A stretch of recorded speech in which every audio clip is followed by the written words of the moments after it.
man. Give me a little break here.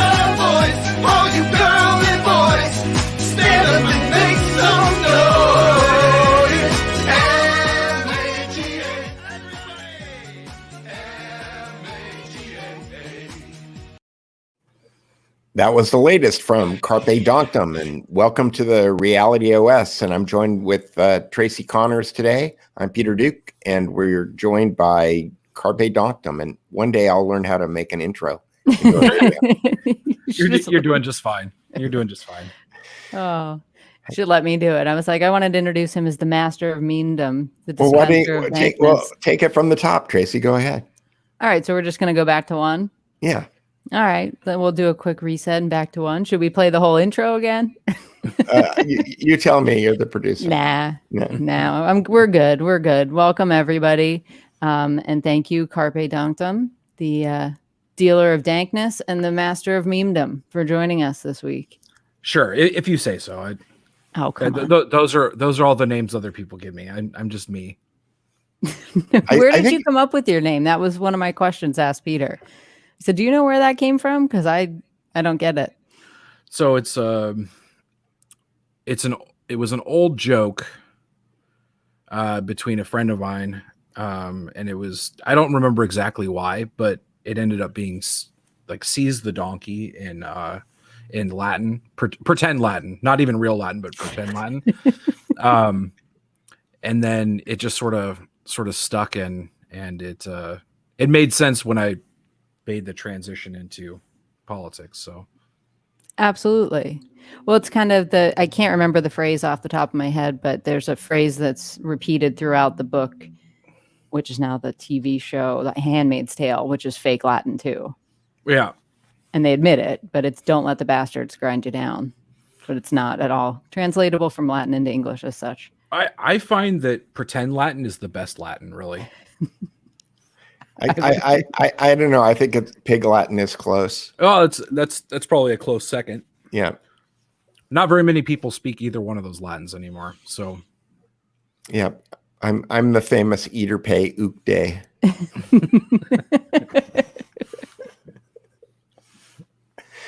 And that would be honors K AC Trey, right? Mm-hmm. That sounds about right. And then I'd be Arpe K Onctum Day. Mm-hmm. Well, right. But then you're adding Pig Latin on top of fake Latin, which is. Should we just stop the stream now, or is it going to open a tear in the universe? It is kind of like a bad encryption key, right? Right. So anyway, Tracy and I did this crazy 5-hour live stream on election night, and right. And then I went over onto after I finished the George Webb live stream, I went on to the Ethan Ralph kill stream, right, where Ethan literally passed out. He got so drunk that he fell on his keyboard and he dropped the stream. And Andy Worski was also live streaming the same way that you are right now, where we are going on multiple streams. So we all had to jump over to another stream because we lost control of the stream that we were on. But at the same time that was going on, you were at the White House, right? Yeah. And that must have just been surreal. You know what's funny is that I was actually live on Ethan's show before he passed out from inside the White House. Oh, really? I called him midstream, or I guess I talked to him the day before, and I said, earlier that day, and I had said that I'm going to be at the White House, and so I might be able to go live. And so I actually jumped into their Discord or something like that, and so I was sitting there down the stairs from the party, just talking to him very poorly because the reception's terrible in the White House. But so I was on that stream. You weren't on the guest Wi-Fi network at the White House? No, I didn't. I should have asked for the guest. Do they allow people to get onto their networks there? I mean, I don't know. Well, usually what you would do is you set up private networks that are completely separate from the right. infrastructure that's there, but who knows? I don't know. I just thought it would be interesting live from the White House, the kill stream. Right. Well, the kill stream got a very exclusive access. I don't think anybody else other than like Fox News, I think what's her name? Laura Ingraham left the party to go shoot from outside the White House. But I think that was my little live stream to the kill stream was about the only insider stuff going on that night. So what was that like? So the White House party, this, I guess I should go back and say this is election night 2020 at about, I think I got at the party at about 6:30 or 7. And it was every famous person you've ever heard of in politics, and then me. And it was you're famous to me, Carpe. Yeah. Well, in politics for sure. It was a very strange experience because I didn't know at all what to expect when I was going. But I mean, it was walking around a party and then you like run into the attorney general and then you run into Ben Carson and then Laura Ingraham sitting over there. And then Judge Janine is just talking to somebody over here. And then Colby Covington, the UFC guy, is talking to somebody over here. And then Sarah Sanders walks by. It was the weirdest thing ever. And I felt really not so much intimidated, just out of place. Like I knew like one or two people there, like personally. And so like I went over and talked to Diamond and Silk for a little bit because I'd actually talked to them, talked to them about projects and stuff like that in real life. But Diamond and Silk was like the only people I knew at the party that wasn't just a face on TV. So you didn't have to use the Andy Warhol heuristic, which is that if you're the most important person at the party, it's time to leave. Right. Yeah. I didn't have to do that. No, yeah. I was not in danger of being the most important person there, but Newt Gingrich was there. I think actually Newt Gingrich, I was most intimidated to go talk to him. So I didn't even talk to him. Not because I don't know why. It's just like Newt is somebody that you shouldn't encounter on a daily basis. Like in your real life, Newt is he's somebody else. Like he's somebody else, somebody more famous than you talks to in a party. I don't know why that is, but since he's been in politics so long, I guess. Well, it's also what would you say to him? Yeah, like that was the other part was like, what in the hell do you say to Newt Gingrich? Be like, good job on being in the House of Representatives for a long time. I saw you on Fox News the other day. I don't know what a conversation with Newt would look like with me.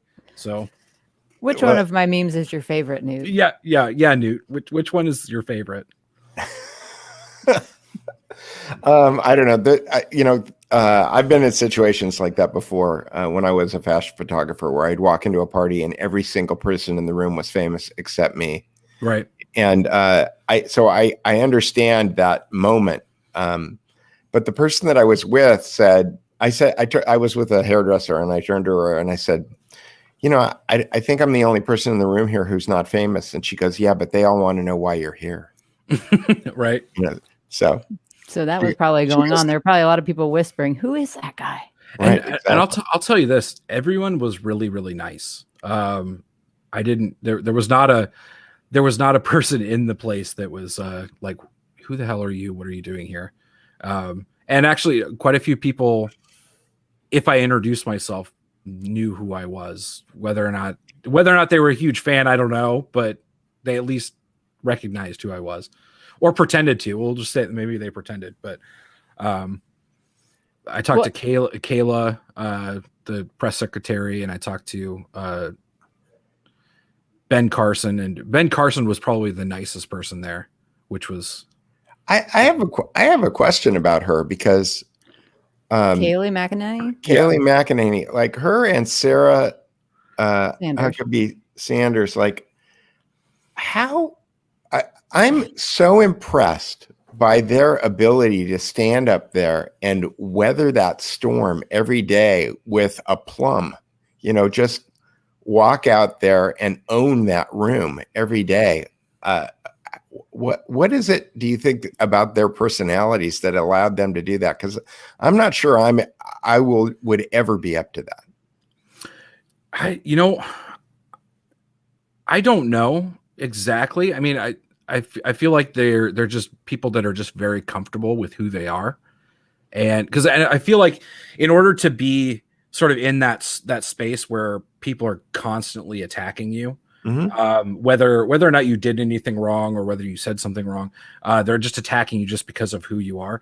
I feel like you sort of have to be a special person that just knows who they are and doesn't care what everybody else thinks. And I think that both of them sort of had that quality about them. And it's not to say that you like things can't affect you or that you can't take things personally, but just being able to sort of compartmentalize, like when I'm out in public, I don't get phased by, this and this. And then maybe in private, I have myself a good cry after a really especially bad day, but in public, I know who I am and I'm not phased by it. And I think they both do a good job of doing that.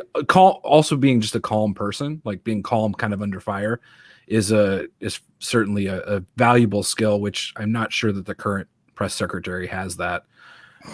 Yeah, no, you're not certain. I'm positive. But is that a thing with first press secretaries? Because remember, Sean Spicer, he had kind of a tough time doing it also. Yeah, Sean was, I think he did pretty well. I think his personality was slightly different than the other two, though.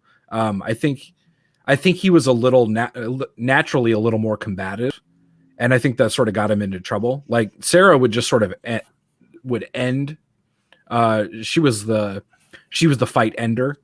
So Jim Acosta comes up there and he's like, "Why is Trump joining the KKK?" And she'd be like, "He's not joining the KKK, Jim. Please sit down.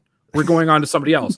And Sean would be more like, "Well, why do you think that? Why do you think that? What's wrong with you? What do you think of it?" And he would fight back and forth. And I think they mostly just ended the conversations.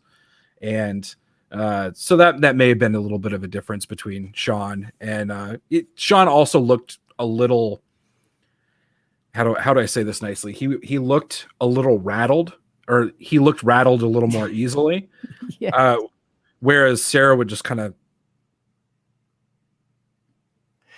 well, maybe just stare him down, or taking a beat. Tracy and I talk about hypnosis on this show because Scott kind of got us both into it. And one of the things that hypnotists do is that they have the ability to kind of separate their cognition from their presentation as far as language is concerned, understanding that you can think about what you're saying before you say it. Right. You can't consider that stuff. And a lot of times ego kicks in and kind of short circuits that process. And so what I see in Sarah and Kaylee and Mike Cernovich when he was on 60 Minutes is the ability to kind of separate yourself from the situation that you're in, kind of analyze it, and then present the persuasion that's going to wind up affecting the room in the best way. And that's a trick. That's a real trick, to be able to do that. It's definitely an acquired skill. And I wouldn't say that I have mastered that skill at all. I can force myself to do things that are very uncomfortable for me. Right. But it doesn't make it any less uncomfortable. But isn't that the nature of the muse of you being an artist? Like, White House parties notwithstanding, we were going to talk about the state of the memosphere today. Right. And maybe you could talk a little bit about your process, about how it is that you see something and then you decide how you're going to execute on it, because that in that case, I think that the separation of your ego from whatever it is that you're doing is probably you're probably working on all inspiration at that point. Well, I would love to say that there's this huge easily replicatable process that I would go through, that anybody can do whatever. But there really isn't. I mean, I hate to pull back the curtain, but I see something, and sometimes I'm the first to think of the joke, and sometimes I'm not. I saw something just yesterday that I think it's Emma on, I forget what Emma's whole name is on Instagram, but I had thought of it like immediately, but I didn't do it for whatever reason. And it was the stairs on the Air Force One, but it had been turned into an escalator, and he just kept falling down the stairs over and over again. I had thought of that. I had thought of that immediately, but I didn't do it. And now I really wish I had done it, because it was just as funny as I thought it was going to be. But I mean, that's just the process I go through is just, I look at stuff and things pop into my head, and then I either do them or I don't. And there's not much of a process behind it. It's and that also leads to droughts of not having stuff that I really want to do, because if things just don't speak to me, then I don't have anything to put out, really. So when things like the stairs event, which I assume everybody knows we're talking about Joe Biden falling upstairs at this point. When I looked at that stuff, I was thinking it's so absurd that coming up with things that are more absurd, like, your video is funny, I'm laughing at it. There's the escalator one was funny. There's somebody who did Trump hitting golf balls. That one was funny. Like they're all funny, but at a certain point, it's like the president of the United States is having a hard time walking upstairs, And then they're blaming it on the wind. I don't know if you saw that. Yeah. It was very windy. It's like, so wait, he can be pushed over by a gust of wind? That's supposed to be more reassuring than like, oh, he has osteoporosis. I thought only women get that. Shut up. He's transitioning. Well, we all have to sort of walk that line between, well, at least I do. Well, I was actually going to say more like, I always walk this line between something being funny and then something being mean. And I don't know where that line is, but I'm pretty sure that if Trump had fallen up some stairs and somebody made memes like I made or like other people made, I would still find it funny. In fact, as an example, there was, I don't remember the exact meme, but I think it had to do with it was Bernie Sanders and Trump, and I think Bernie did his like boo, it was like boo thing, and then it took that clip of where Trump thought somebody was trying to shoot at him, and he like did that turn thing at that. Do you remember that? Yes. And they synced it up just perfectly to where he turned around and looked sort of scared, and people were like, that wasn't funny. I was like, nah, that was funny. That was a pretty good one. I remember that. I had to laugh at it. It hurt me to laugh at it, but I did have to laugh at it.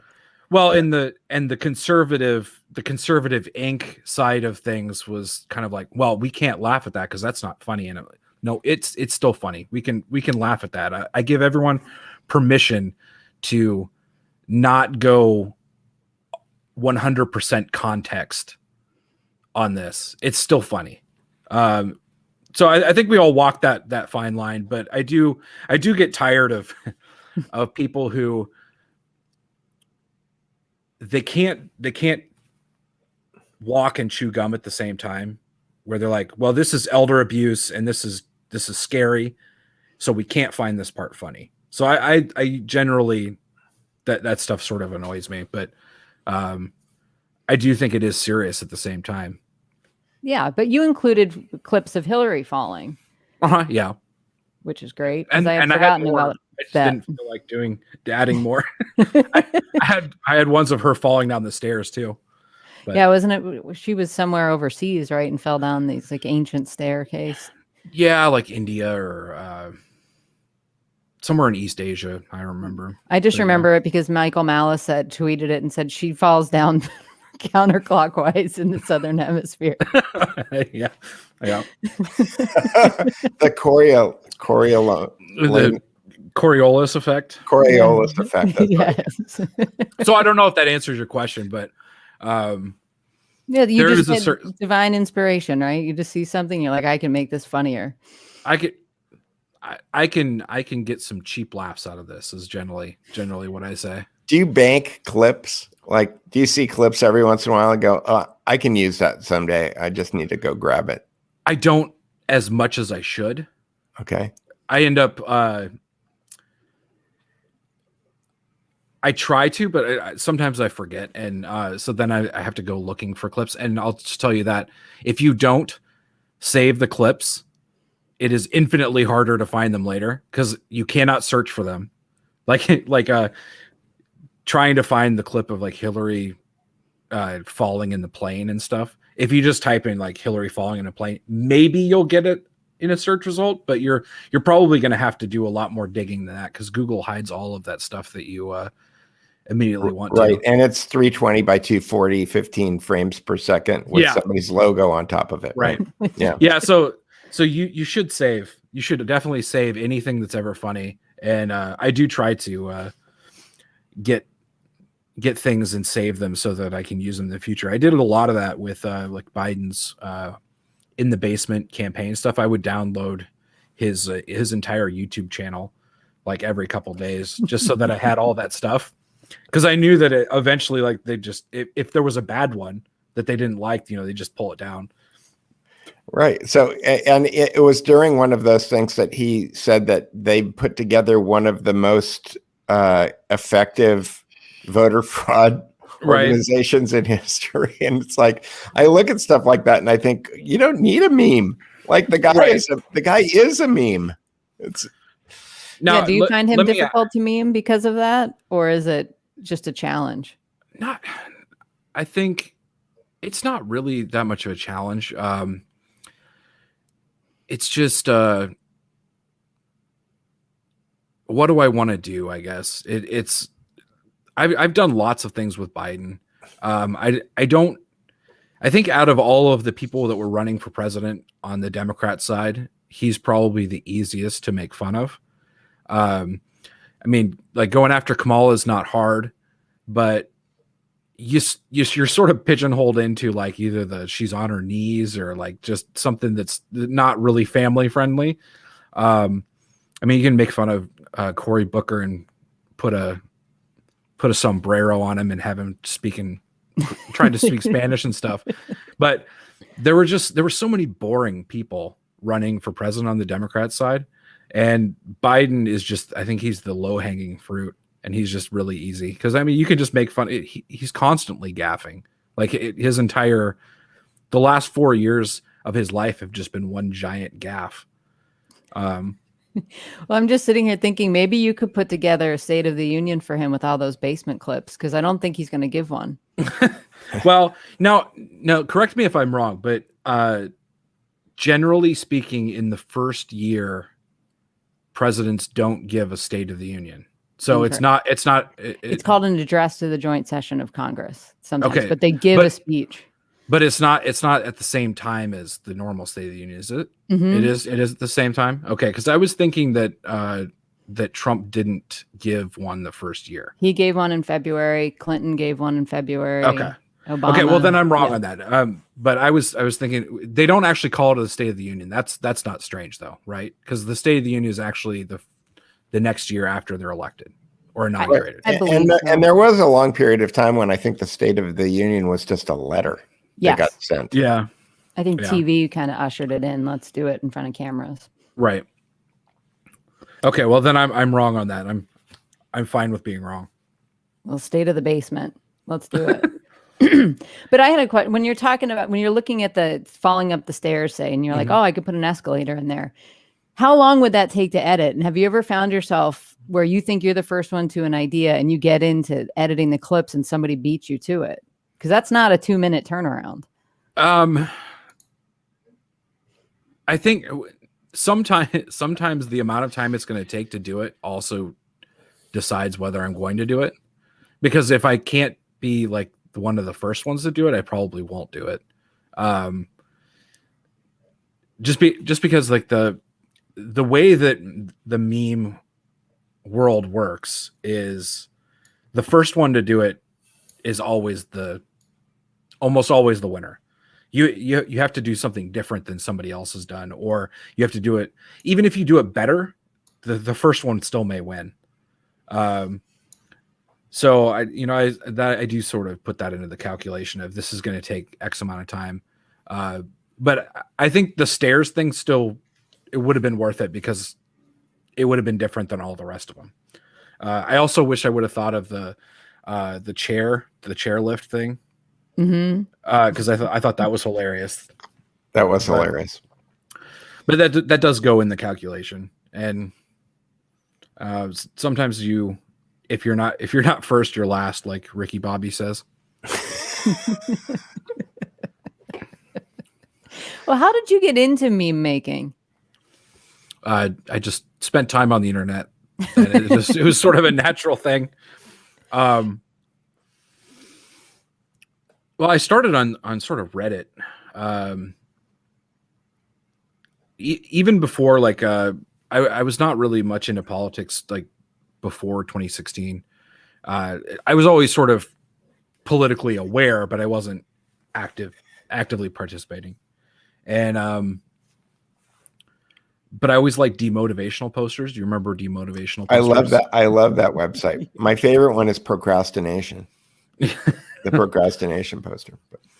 Is that the one that doesn't have it's not finished? It's just a list of why you shouldn't be doing what you should be doing.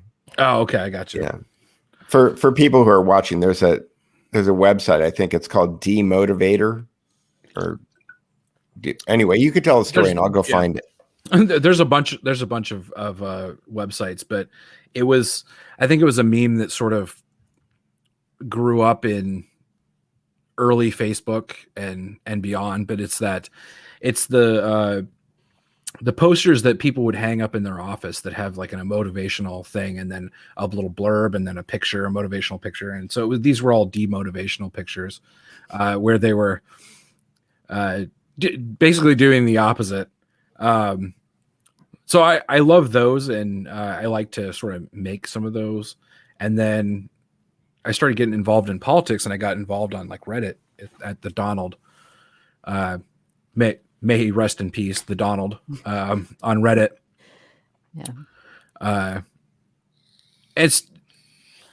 There was just a bunch of really funny things on there, and there's a lot of new kind of groundbreaking stuff. Like the Jeb stuff was just absolutely hilarious. The guac bowls and everything else going on in that 2016 election race. And so I wanted to do that stuff. I wanted to get involved. I wanted to have people laugh at some of the stuff I made. And it wasn't until the next summer, I think, that I actually got involved in making videos and stuff. I didn't have any experience in that. I was going to say, did you teach yourself how to do all that stuff? Yeah, I just I got, so the very first video I ever did was or the first one that anybody ever really saw was the Bugs Bunny one. The Bugs Bunny Maestro with CNN. And that one, I had no idea what I was doing. And I did that thing frame by frame in an editor, basically like Paint, and changed each frame and then recompiled it. So that took a long time. And then after that, I got some better software. So I used After Effects, and that made things a lot easier. But that's not fast either. No, it's not fast. It just depends on what you're doing. Well, it can be, but you're really good at After Effects. I mean, yeah. And that's not a slam dunk program to learn how to use. No, the thing is, I'm always learning new stuff, and I think that's the way that you have to approach some of this stuff. Is like I try to incorporate something new in every video I do, like some sort of new technique or whatever. And so I'll go just like on YouTube and I'll be like, how do I do this thing? And then I'll learn how to do it. And then there's lots of things that I just figure out on my own, using knowledge I've already learned or whatever. But just adding new techniques every day or every video or every couple of videos, after a year, you've learned a lot of stuff. You don't have to learn it all at once. Have you played around with any of the deepfake technology that's available now? I haven't. I'm just gonna be 100% honest here. I'm gonna have to wait until they make it easier, because right now it's a lot of the, other than that one reface program, like the app that everybody's using to just do like a few clips or whatever. The deepfake software is very counterintuitive, and it's almost an art form at this point of getting it to work right. Yeah, I've played with it a bit, and yeah, it's definitely a vocation. Like, yeah, doing that is definitely something. Well, the good news is that if you train yourself how to do that, you probably can get a job in Hollywood. Right. Yeah. When they fire all the actors. Yeah. Well, that's coming eventually. Mm-hmm. Yeah, I think that's the natural progression of things. But yeah, I've played around with it a little bit, and some of my friends, I think you've met. Did you meet Mad Liberals? I don't remember. Maybe not. Is that the guy with the baseball hat on his card, on his ID? I don't know. Anyway, I try. Honestly, I mean, at this point, there's a whole category of people who post things that I call red meat for lemmings. It's kind of like their entire raison d'etre is to feed the confirmation bias of their audience, right. And I'm not very interested in those people. Like they're not that interesting to me. Yeah, I get what you're saying, because educating liberals is the one I'm thinking. I'm thinking. Yeah, that's Mad Liberals is a meme maker. Okay. Yeah, educating liberals is I forget what his name is, but yeah, he's a younger YouTuber, isn't he? He was. Yeah. Dylan's his name. Yeah, he sort of went off the deep end. So I don't know. But no, what I was going to say was Mad Liberals has sort of another technique using like Python that will do sort of a deep fake, but they call it a derp fake. It's a lot easier. It's a lot easier, but the results aren't quite as good, but it's still pretty good. So he does stuff with that, but so that'll be the interim phase. We'll go for derp fakes. Okay. Well, I think that that app, the app that everyone is using, the face swap app thing, is sort of a derp fake too, because it doesn't really look great, but it looks pretty good. It looks good enough when Kyle Dunnigan uses it. Yeah. Especially when you can do the person's voice. Yeah. But, is that the one like TikTok that's it's a Chinese company and you're feeding all your face information to Chinese servers?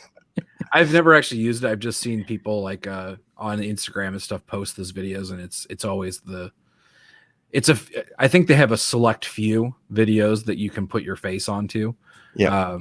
And I'm sure they're collecting all of your face dimensions, and Chinese are going to use it to take over the world. I did see a funny YouTube video yesterday done by some random musician who downloaded a bunch of Adobe has stock photos built into Creative Cloud now.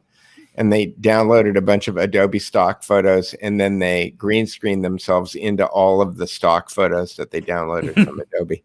That's cool. And they made it into a music video, which I thought was pretty clever, because, you have a green screen and then you move the light around to match the lighting of the picture, and then you sing your song in the stock photo. It was pretty straightforward production flow, and it just seemed like a pretty clever idea. And pretty cheap. Yeah. Because you're not paying for it. So Carpe, do all the meme makers or a certain handful of them talk behind the scenes?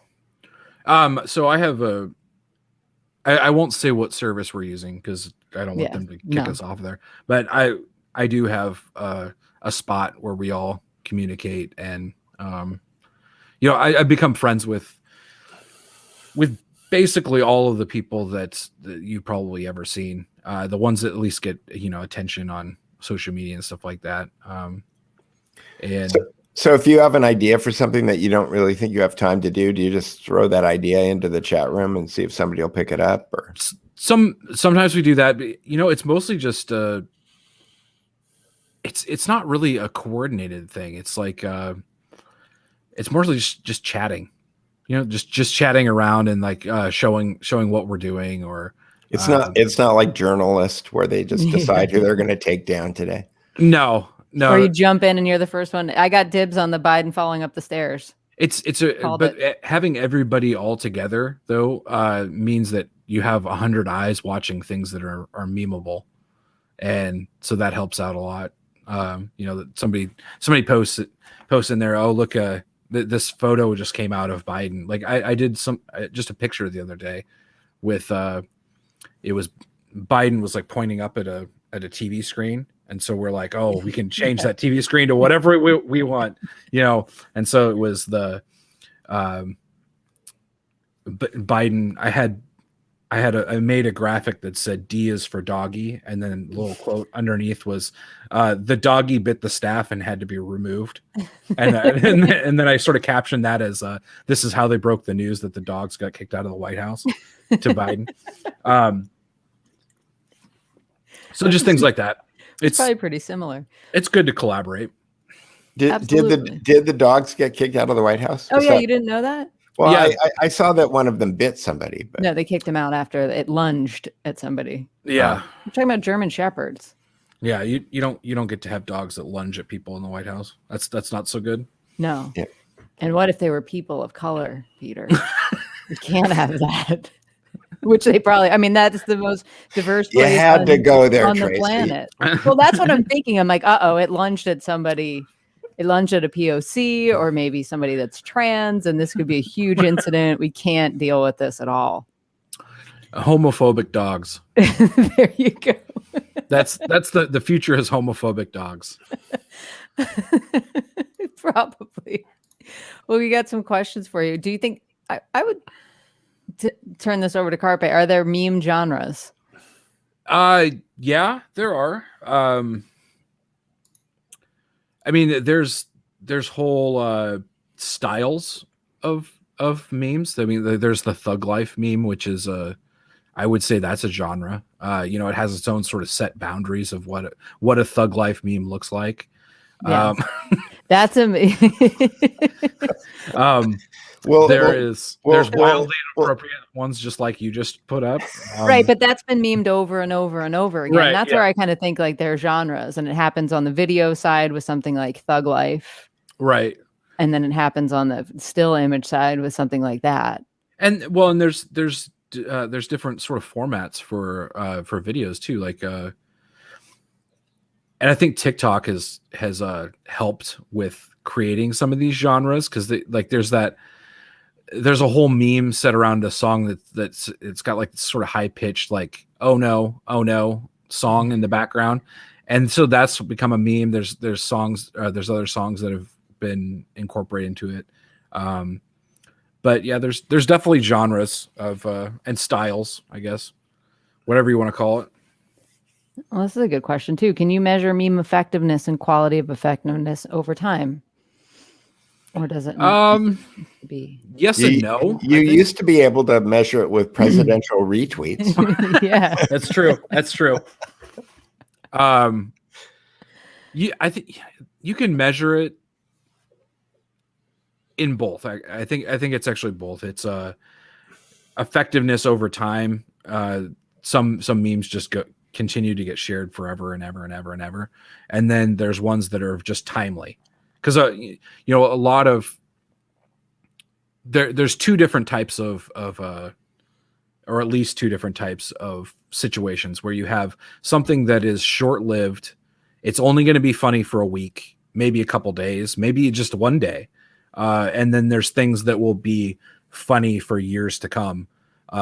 And I think like the stairs thing is going to be funny for a long time. But there's falling other things is always that are funny. Well, falling is always funny, but there's just some things that only stay in the news cycle is constantly turning over, and there's only some things that make it multiple news cycles. And so there's things that are really, really funny for one day, but then if you ask somebody a week from now, they'd be like, what are you talking about? What is this in reference to? So the speed of the news cycle sort of decides whether or not memes last for however long.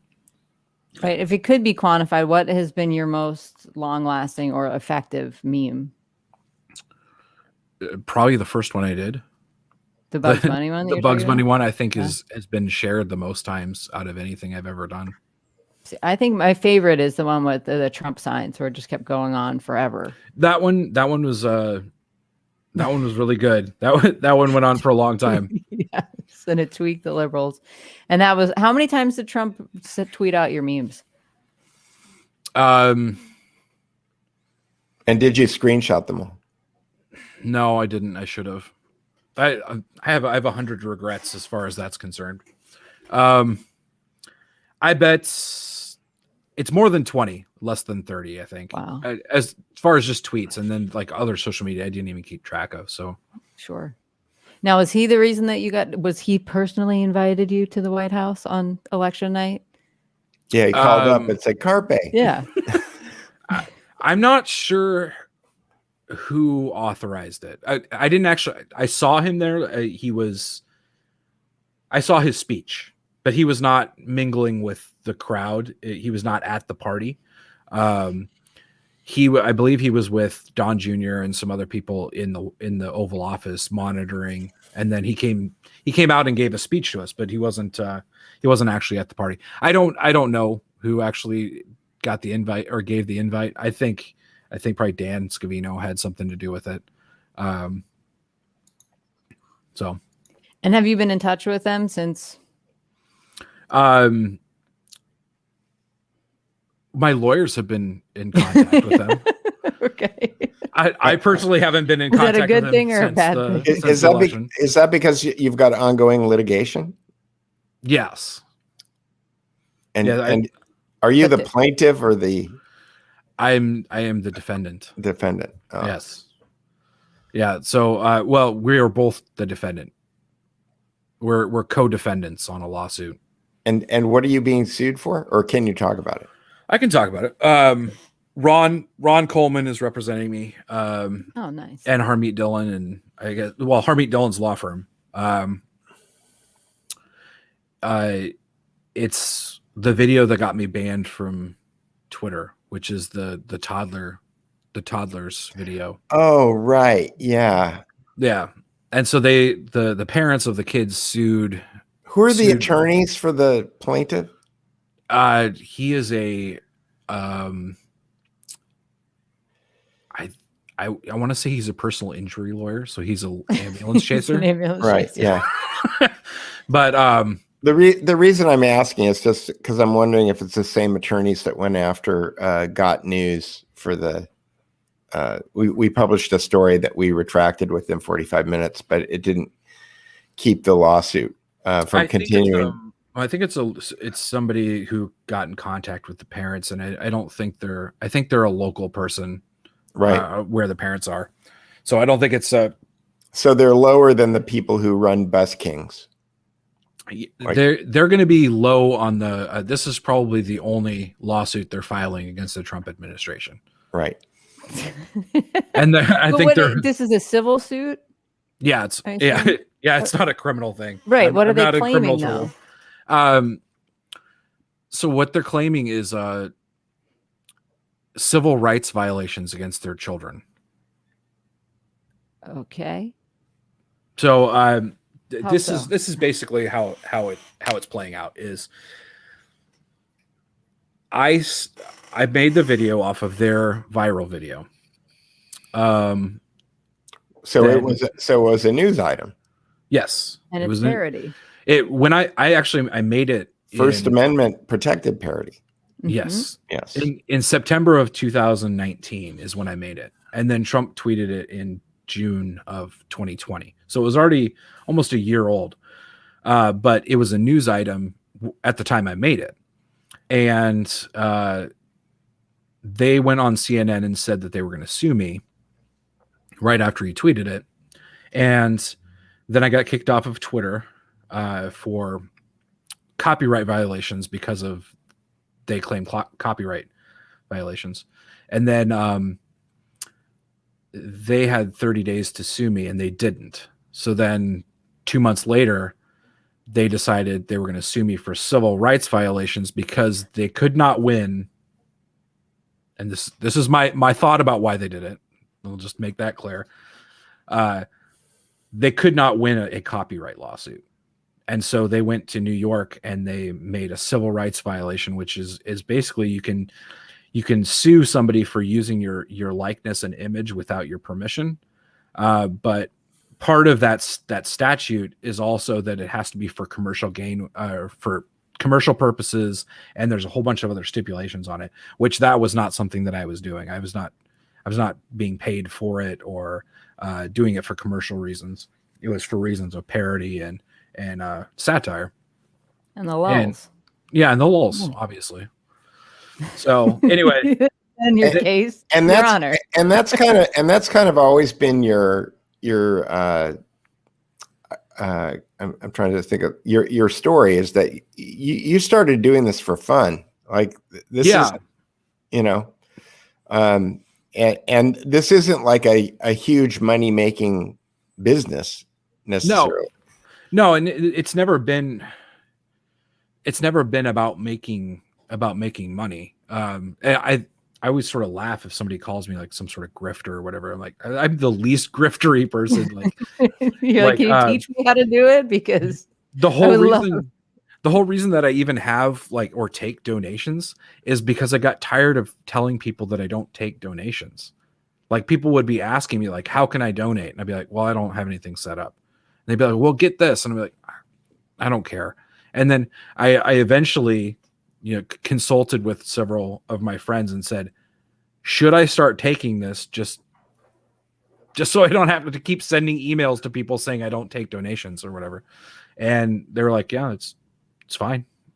So I started taking donations, and if people donate, that's fine. If they don't, I don't care. Like it's. So if people want to give you money, where should we send them to give you money? I guess my PayPal. I don't know. There you go. You're on locals too, right? So Jennifer is asking if we can show some of your memes. That would require us to actually be prepared when we start one of these things. But where do people see your memes? Well, you can go to my YouTube channel, or actually YouTube is probably the best place because that's where everything is sort of all together. YouTube /CarpeDonktum. It's the best way to do it. There's a good question. Are you going to get into the NFT game? Is that the non-fungible tokens? Yeah. No. That's what you say now.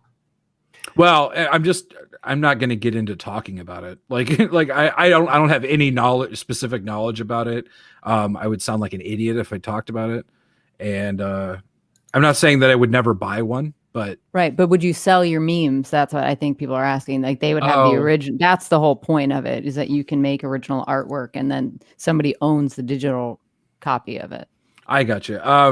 It doesn't make a whole lot of sense really, but why not if people want to give you money?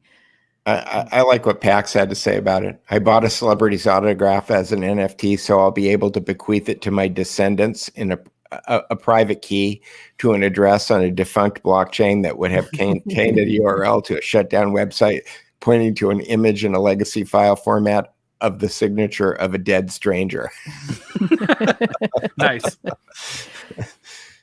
Yeah. No, it's kind of a crazy, weird marketplace. Yeah. I mean, it sounds like a niche market, and it sounds like a money laundry to me, but everything sounds like a money laundry to you, Peter. That's true. Yeah, I know. I've tried to wrap my head around all of the cryptocurrencies and things like that, and I can't make it work in my head yet. So we'll see. The only thing that a cryptocurrency needs to be viable is a nuclear deterrent and 11 carrier battle groups. And I think if you've got that, then your currency is secured. Well, this is what I know about cryptocurrencies is they are just as stable and just as real as the money you put in your pocket. Correct. Because it's all faith-based and usage-based. So as soon as no one wants to use Bitcoin anymore, then it can just disappear. But the same thing goes for the dollar. So I don't know that, and gold. When bread is the currency, gold doesn't matter anymore. Right. So, Right. I mean, and gold has only really been a standard because a bunch of bankers decided that it was a standard. So it's right. Well, it was a standard before that, but yeah, but we they were don't the need to go into precursor the to history of bankers, money. right? Right. It just always it was pretty and people liked it. So there you go. Somebody spent $67 million on a JPEG this week. I will just say that I don't think I have any JPEGs worth that much. You'd be surprised. And you're telling me, Tracy, you don't think that sounds like a money laundry? Oh, I just think it's so much fun. I think it's so absurd to watch this. That I've gotten into it a little bit. I've been in some clubhouse rooms where they talk about it. And as far as I can figure out, there's these things that are called cyberpunks. And I don't know if it's from that video game that everybody crapped all over when it came out. Cyberpunks or cypherpunks? Cyber. Okay. Well, cyberpunk, isn't that a whole a genre of it's William Gibson, Neil Yeah. Stephenson. Yes, but they made basically avatars that are distinctive. They're 8-bit graphics, and they've made a limited number of them. Some of them number of 8-bit. I'm serious. Some of them look like zombies. Some of them, and like they have different combinations of things. I can pull this up, and I was like, "Oh, those are kind of funny." And everybody in this clubhouse room had it as their Abby because they own it, and they're like, "The background color will be this if it's for sale, or this if whatever." And so I was like, "Oh, let me see how much these things are." The cheapest one was $16,000. Okay, so this Like, you reminds gotta me. be kidding me. Back in the pre-internet days, the AOL days, I used to make these things called interactive press kits that got distributed on floppy disks. And a record executive asked me one day if we could make limited edition floppy disks. Yes. Yeah, the answer, I said the case can be limited edition, but it's digital media. Like you can always copy it, So I don't know. The idea that you could make something that's, and I actually have a lot of experience because I designed Microsoft's, they were called WMVHD, Windows Media Video High Definition Discs that had licensed media on them, and we had to build this piece of code called a license generator, and we had to build licensed servers in order to make sure that the media was authorized to be played on the Windows Media machine when it was created. So the whole thing is about all of these things. To Pax's point, is that you need to have an infrastructure in place forever, okay, that's going to validate the digital provenance of whatever it is that you're creating. And I don't know if you've noticed the obsolescence rate of technology lately, but having built thousands of websites in my career, I can tell you that there's probably a handful that still exist. Right.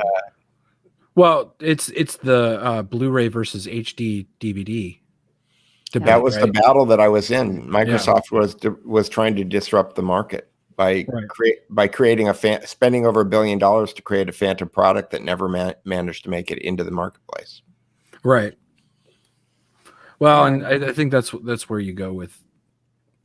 I think there's going to be some of those cryptocurrencies. There will still be some sort of you have to make it so that the architecture is built into whatever it is, so that it can never go away. But those are the things I don't 100% understand, and that's when I start sounding like an idiot when I start talking about things I don't understand. Well, all cryptocurrency at this point, as I understand it, for the 99.999% of the implementations of it runs on the internet. Yeah. The internet is not, much to the chagrin of many other people, it's not free. It's not open. It's not uncontrolled. There's all kinds of government and institutional controls put on the internet. And so the idea that, oh, I'm going to create this technology that's going to run on this open protocol and nobody's ever going to be able to block it on a router or pass a law that says that it's illegal to do that is a little silly to me. Yeah. Well, thinking that you can do anything on the internet and you're not going to be subject to some sort of the will of someone somewhere is Naive. a little naive. Thanks for finding the word I was looking for. It's naive. But so I want to get back to this White House party for a second on election night. So how late did that go on? I think I got back to the hotel at maybe 3:30 or something. So the tides had changed at that point? I don't remember what time the speech was, but his speech from the White House was late. And during that speech, he was already talking. You'll see it shown in clips quite often of him talking about how you got these ballots coming in that nobody knows where they're coming from and stuff like that. So it was late when that speech happened, and I left. I think everybody kind of cleared out maybe within a half hour, 45 minutes of when that speech happened. But I'm just wondering, over the course of the evening, was there a definite mood shift? Because like Peter said, we live streamed until midnight East Coast time and went to bed thinking, okay, unless they do these major dumps in the cities, which is a high possibility because they do that, it's all locked up. It's done. There was a shift. And I talked to Peter sort of privately about this before, that I believe it was when Arizona results came in, people were like, oh boy, here we go. Because I think Fox called Arizona for Biden almost immediately.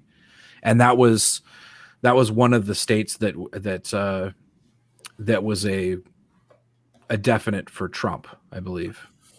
And so that's when the people started being like, what's going on here? And then I would say that by the time Trump came out and spoke, people were talking about, well, we're going to have to fight these in the States and we're going to have to do these types of things. And what I said to Peter was that my immediate reaction to we're going to have to settle this in the States was, that's not going to happen. Like, I don't know what you guys are thinking here, but like, you can't run an election like this. Like, even I think that if in 2000, when it was Bush and Gore in Florida, I think that even if there was evidence that overturned the Florida vote, I think it would have ripped the country apart if they had actually done it. And I think we would have had a really bad time in 2000. And I think the Supreme Court, it was the Supreme Court of Florida, though, right? It wasn't the... No, it was the U.S. Supreme Court eventually got involved. Okay.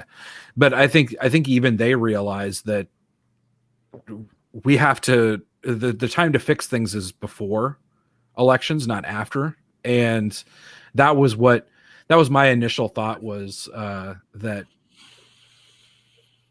I don't see any way that we can do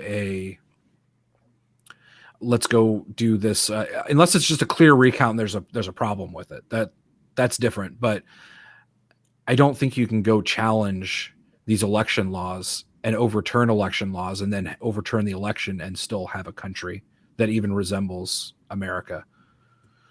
Do you think we still have a country that resembles America? Yeah, I was going to say. Well, I think that's debatable. I think it looks a lot less like America than it did 10 years ago, and 10 years before that, and 10 years before that. So I think every decade we keep going on, it looks less like America. It certainly doesn't look like America today. But where you are, you're in the Midwest, right? I don't want to dox you by giving that away. Does where you live still look like America? From time to time. Really? It's gotten that bad? Well, I mean, with with the coronavirus and the masks and all the mandates and closing down of businesses and things like that, I don't think the last year has looked like Right. America really anywhere, even in the Midwest. I think that things are starting to return.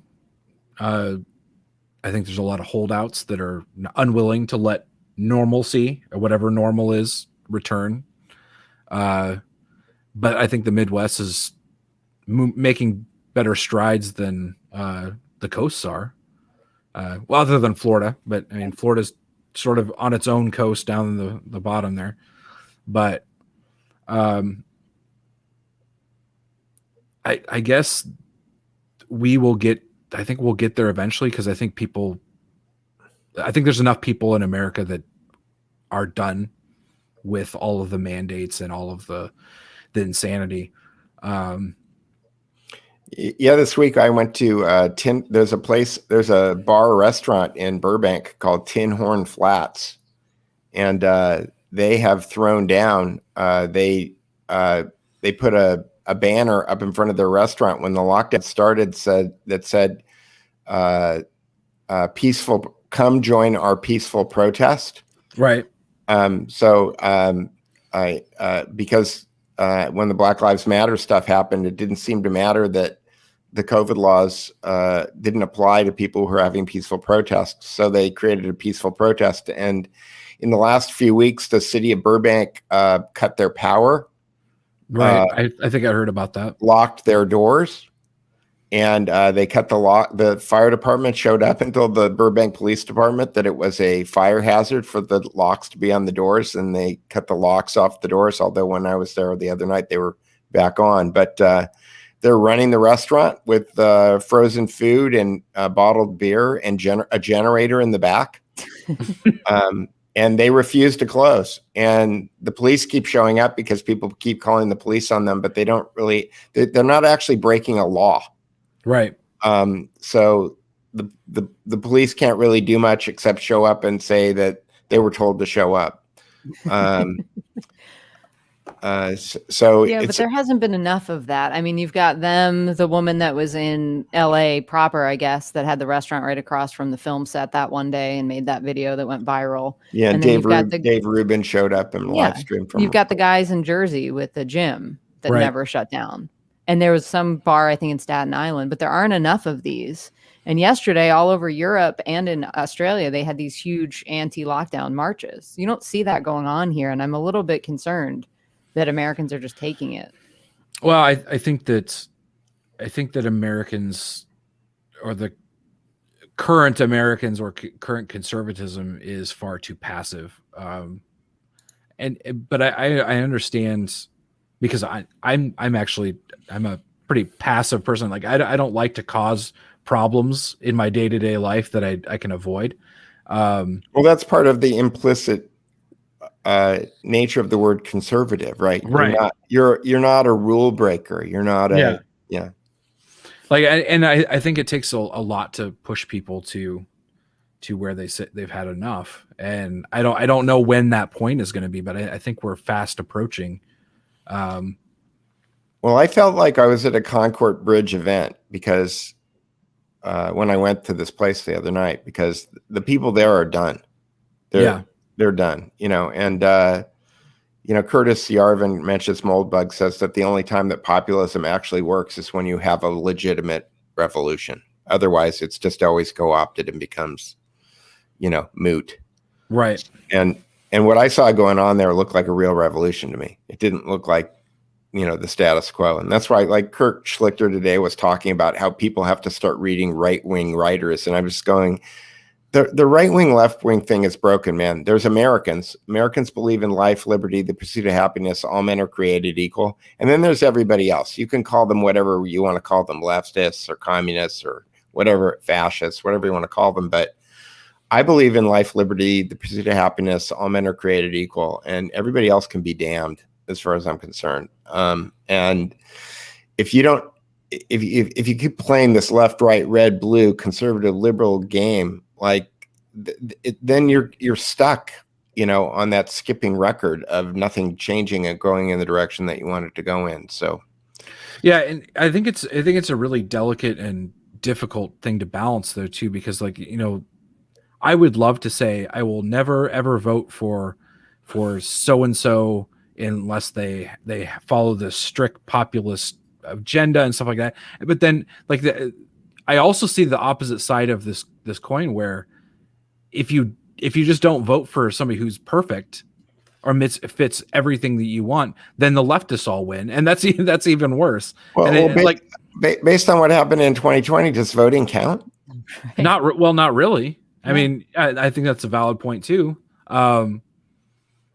It's just, I mean, I live in California, and for years, you know, we've been called the blue state, or, you know, whatever it is, and a Democrat stronghold, or like, it doesn't match my experience of the state. Yeah, there's a few elite people in Hollywood who lean left and they do that stuff, but most of the status quo people, they've got what I would call normal American values, and I don't see the state as communist. I don't, but that's the way that the state is run, and so people have just always assumed, oh, there's lots of communists who live here who are running the state. But I think that California is probably where they started perfecting stealing elections. You know, well, I think to get back to the election, I think the important thing that we need to get out of the 2020 election is that conservatives, red, whatever, Americans who love the Constitution need to play a more active role in making sure that we don't pass laws in our cities and counties and stuff like that that are clearly being crafted by right? Or by the what? enemy. Or what, Carpe? Because or we continue down the same road. No, but I'm just saying, we're just saying we won't allow those laws to get passed, but those laws get passed. So to my point in Burbank, the guys in Burbank are saying, F you, we're not closing, you know? Yeah, there needs to be massive non-compliance, nullification, all these things. Well, I guess what I'm saying is that there was a lot of people on the left that passed laws in places like Georgia and things like that. And those are things that I don't think conservatives get out to the polls enough, whether or not the polls are real.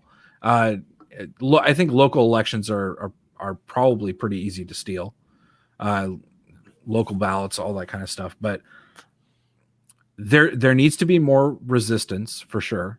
I think that there needs to be a nationwide amount of people that are like, we're not doing this lockdown stuff anymore. I'm opening my business. You can come in. You can wear a mask. You cannot wear a mask. I don't care. But we're going to be open. I think people need to be doing that, but also being more involved in local politics, however that looks. I certainly want to become more involved in the local politics around here. I mean, I've been angry at the governor of Kansas throughout this entire thing. Kansas City has been shut down for. I mean, we're mostly open now, but like I'm sitting in a restaurant and they're requiring you to wear a mask from the door to your table, and then it's like everything disappears. Like the problem disappears. Now you're suddenly sitting at a table and the coronavirus has disappeared inside the restaurant. Yeah, I walked into a restaurant the other day where they told me that I had a clipboard, and they said you have to wear a mask to get to your table, and I just held the clipboard in front of my face. Yeah. Yeah, I mean, it's all theater. Yeah. So I mean, I think we need to do whatever we can to get back to some sense of normalcy, and then try to get these election laws that have been passed in the middle of the night and passed by leftists, get those removed. And then I don't know the answers, because I don't know how we can undo all of the damage that has been done. And I don't know if that was sort of your point, Peter. Yeah, but I just don't think I liken it. Mark Levin for about 4 years ago was on this Article 5 Oh, it's been even longer than that. It's like 10 years, I think. Nah, I don't think it was that long, but He maybe wrote a book called Liberty and Tyranny, I think, during the Obama years, where he outlined that, and then the Liberty Amendment. So it was like 5 or 6 years ago, I think. But in any case, and his argument was, oh, Article 5 of the Constitution is going to fix this. Article 5 is going to fix this, and buy my book, and oh yeah, whatever. It's like saying it's like getting a flat tire, and you're on the side of the road, and you decide that you're going to drive the car with the flat tire to the mechanic to get the tire fixed. To me, that's the Article 5 solution. It's like, well, obviously it didn't keep you from getting the flat tire in the first place. So how do you think that you're going to fix it by driving the car there? Right. You're going to destroy the tire. and the rim and the frame. Right, exactly. So it's clearly not working. And so the Constitution people make me a little nuts. I think the Constitution is great. I wish it worked. Okay. It's obviously not protecting us right now. Right. I can't put my Glock on in my holster and walk to Starbucks without breaking a law in the state of California and having my Second and Fourth Amendment rights compromised, probably winding up with the end of my life if I wanted to stand up for my rights. The Constitution doesn't protect me in California. Well, it's 200 years of constitutional creep is where we are. Right? Yeah, it started with Marbury versus Madison. Yeah, it started almost immediately. Yeah. So I guess that's what I was saying is I don't know if there is a way to get rid of 200 years of constitutional creep, but the best that I can think of that we can do is just continue to be involved and try to stand up for all of the things that we hold dear as far as life, liberty, pursuit of happiness, protection of our family and property. And I think that if we're all being honest, that any government or any system only slows the entropy into leftism and all of the things that are currently happening. Those systems are only just they're a handbrake on a train. Like, you're not going to stop the train, but you maybe slow it down until the next time that you have a revolution. And so I do think you're right also that we will eventually have to have a real revolution, not the one that happens on keyboards. Right. And that to that point, I mean, a lot of the stuff that we've kind of fallen into, I mean, the QAnon stuff and all of that other stuff winds up becoming a distraction. So is the stuff that you and I do, is that a distraction? Is that, I mean, are we keeping people from going out into the streets by making them laugh instead of? I don't know. I think that's a good question and it's a question that I've sort of asked myself too. Is the things that I do, is it helping? I think it certainly gets people together. I think those times where we have these big meme, a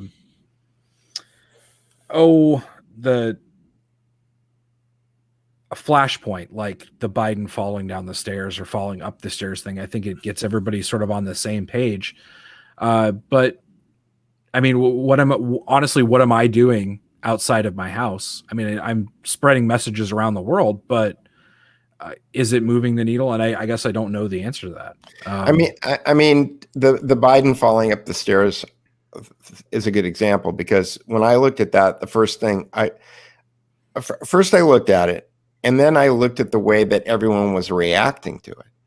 And my gut told me, oh, look, everybody is talking about how he's falling down instead of the fact that he's cognitively not able to be the president of the United States. Right. Because isn't that really the story there? Yeah. And how did we get here? Which is where I was. And then the next question would be, now what are we going to do about it? But people are so busy laughing and entertaining themselves at the theater of the absurd. The best memes I saw about it didn't even have the staircase in it. it was just Putin like on a conference call with Kim Jong-un and Xi, Right. Laughing and watching the clips. laughing. Yeah, it was. Yeah, I mean, I think that would be the way that I would go with this, is just delegitimize the federal government as much as you possibly can, so people stop regarding it as having any authority. Because, like you said, we're totally untethered from the Constitution, which is supposed to be the supreme law of the land. It has no authority, and therefore, why do you trust anybody that claims to uphold it anymore? And the other tack that I would take if I were you and a master meme maker is trying to drive the wedge deeper between the factions of the left. Well, they're so running away from each other right now. It's beautiful. So it's like, what else can be done to encourage it? Yes, those German shepherds in the White House were attacking all sorts of minorities. Biden had them trained to do that. I come up on the side of that. This is what I'm good at. And I think there are different lanes for different people and different roles for different people. And so I think there are other people that are more suited to marching in the streets and doing things like that. But that's not to say that there won't be a point where I need to take up that mantle as well. There's house cats and outdoor cats. I get it. No, seriously. But I think that you're probably more useful doing what you're doing at the moment. Yeah, I think at the moment I'm probably more useful doing what I'm doing. But I think there will be a day when everybody needs to get up off the couch or get off the computer. And I think that's one of the things that everyone needs to do is stop bitching about everything online that's going on in your community when you could be out there doing something about it. Yeah, and not in a crazy way, but doing something according to your beliefs and the Constitution and within the law. There's things that you can do. Yep. This week I went to Tin Horn Flats. I bought a burger and a beer, and that was how I was. And just showing your support for something like that could be enough. If you have enough places that you can, if one person's boldness as far as standing up to California or California law inspires another place to do it, and then you go support that place, and then the next place and the next place until you no longer have either all of the holdouts are now out of business or everything's back open. And I think that's sort of what you do need to do. By the way, guys, I'm enjoying the conversation, but I do have to go here soon because we're going to wrap it up at 5:30 or my time. So 4:30 your time, if that works for you. 12 minutes from now can we do 12 more minutes? I can do that. All right. So I agree, David. We need both memes and revolutionaries. And being a rebel does taste good. I was thinking that maybe the branding should be the Rabble Alliance. The Rabble? Yeah. I've heard us referred to as the Rabble. And I don't want Disney to get pissed if we're using Rebel Alliance. Plus, Rebel has some unfortunate overtones. Now we're not quite like the South Park people, though, are we? The rabble. Because right. I sometimes feel like we can sort of get into that mentality. The right and the left, neither one are immune to the insane mob. No. That just says and does insane things. And I talked to Peter about this also. Was after the election, I didn't want to be a part of a lot of what was going on in conservative world, which was there's still I was going to say taking an internship with the Lincoln Project didn't appeal to you. No, I immediately saw that there was going to be a lot of people who did not expect the result, and that they were going to have a bad reaction, we'll say. And it's not that I was expecting the result that happened, but I was prepared for it. And I think there were a lot of people that were not prepared for it. They hadn't even considered that election night would go the way that it did. And I think that's a really bad place to be. And I mean, you can look back on everything that I said before the election happened. And when people would ask me, well, is Trump going to win? I'd say, I think in a free and fair election, Trump wins 99 times out of 100. But I don't think this is going to be a free and fair election. So I honestly don't know what's going to happen.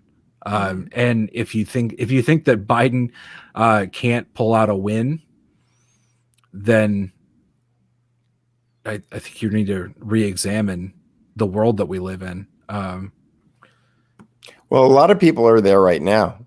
The re-examining of the world, I think, is going around, and I think that it's necessary and it's good, but it's tough for a lot of people. We have been programmed by our education system and by media to believe that the world is a certain way, right? I've said for a long time, I think that it's probably a superpower that I've got, that when things don't make sense to me, it just means that I don't have enough information. Mm-hmm. And I think a lot of things in the media and in government don't make sense. And they don't make sense because people are not being given the information about why those things exist or what they're doing. And you can call that a conspiracy, or you can call it whatever you want. But when 1 + 1 does not equal 2, then you have to start questioning what's going on. Yeah, and I think that we, at least my generation, was raised on the Schoolhouse Rock and all of those things that that even like in the 90s, we all pretended that America worked the way that Schoolhouse Rock said it worked. And I think that there's been a lot of people that have realized over the last 4 to 5 years that the Schoolhouse Rock thing hasn't actually been a thing for maybe 100 years. I mean, or more. 1912 is when I think it really got ramped up. It's the Schoolhouse Rock that we do things, and this is a constitutional republic, and that our Congress is there to pass bills, and they work together, and like all of that stuff. None of that actually happens. Congress spends most of their time raising money for their next campaign, and in the time between them going out to eat with other representatives and Congress people and schmoozing with special interests. Yeah.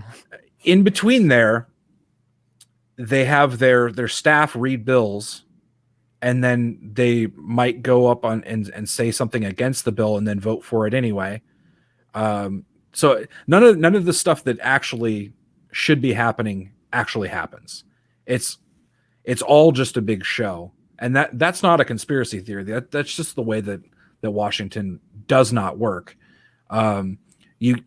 If Washington actually did the work of the people, you wouldn't get a COVID bill that sends out $100 million to other countries, or $50 billion to this or $50 billion to that, and then puts a little $1,400 check to everybody in small print at the end. Right, and that's attached to a $56,000 IOU. So, Right. so as we're heading out here, and we're telling everybody to like, subscribe, and follow Carpe. Oh, you're on Locals? I am on Locals. I am on Cloud Hub. I am on Parler. I am on Gab. Is Meme World still a thing? Sort of. Yeah. Sort of, but not really. I mean, it did not. I was not sure how it was going to work out, but it turns out that people don't like clicking off of wherever they are to go someplace else to look at something that they could just see native and whatever they're watching. Yeah. So here's my last heading. Oh, wait up. a minute. He said he was the biggest on Instagram now. So you're still on Instagram. Well, I have big followings elsewhere, but Okay. Instagram, I seem to have sort of my best interaction. So you haven't been booted off that yet. It's just Not Twitter yet. then. It's just Twitter and soon to be Periscope. Gotcha. Yep. So at the risk of being compared to Jem Pataki, if we just circle back to your last answer, Right. Is that Trump's legacy?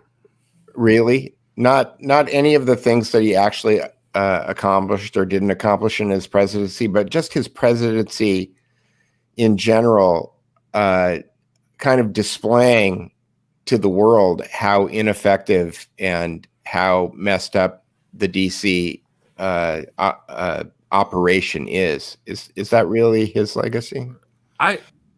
I sort of think so. I mean, there's other things you could say about his legacy, but really the most impactful thing in the last 4 years was how involved people that were never involved before got, and how much people learned about their own country and how it I would say how it works, but it doesn't actually work.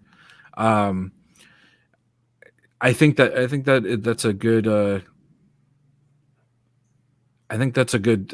idea of what his legacy actually will be. Yeah. An age of absurdity wrapped in an epoch of discovery. Yeah. And I hate to say that, because I think that people have been learning about it for decades. More people woke up to it, I think. Yeah, and I think a whole generation of people woke up. But I remember watching Rush Limbaugh on his television show talking about all of the same things that we're talking about now, in the 90s, in the middle of the 90s. I've been rewatching Wag the Dog and Network, which came out in the 1970s, Right. and the monologue by the head corporate guy in that movie is as accurate today as ever. Right. Yeah. So anyway, well, thank you for joining us today, Carpe. It was lovely. And thanks for having me. We'll have to do it again sometime. And we'll see you guys out on the interwebs. All right. Yeah. All right. See you later, everybody. I'll see you.